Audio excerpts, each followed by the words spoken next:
சில பேருக்கு இந்த மேஷ ராசியில் பிறந்தவர்களுக்கு திருமணமே ரொம்ப சிரமமான சூழ்நிலையாக இருக்கும். அப்படி திருமணம் நடந்துட்டால் அடுத்ததாக புத்திரபாக்கியம் மிகுந்த கடுமையாக இருக்காது சில பேருக்கு.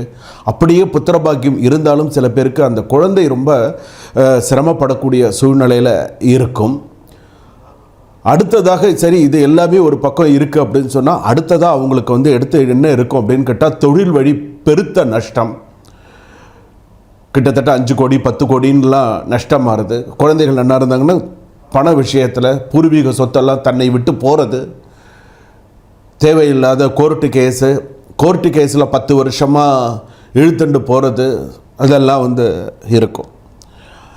குடும்பத்தில் அகால மரணம் ஏற்படும். ஏதாவது பார்த்திங்கன்னா உயிருக்கு உயிராக நம்ம நிறையா பேர் நம்ம நினச்சிட்டு இருப்போம். அதனுடைய விஷயங்கள்லாம் நமக்கு அந்த அகால மரணம் அப்படிங்கிறது வருது. அதே போல் அந்த மேஷராசி அப்படின்னு சொல்லும்பொழுது உங்களுக்கு அதிகமாக இதெல்லாம் பாதிக்கக்கூடிய ஒரு தன்மை உண்டு.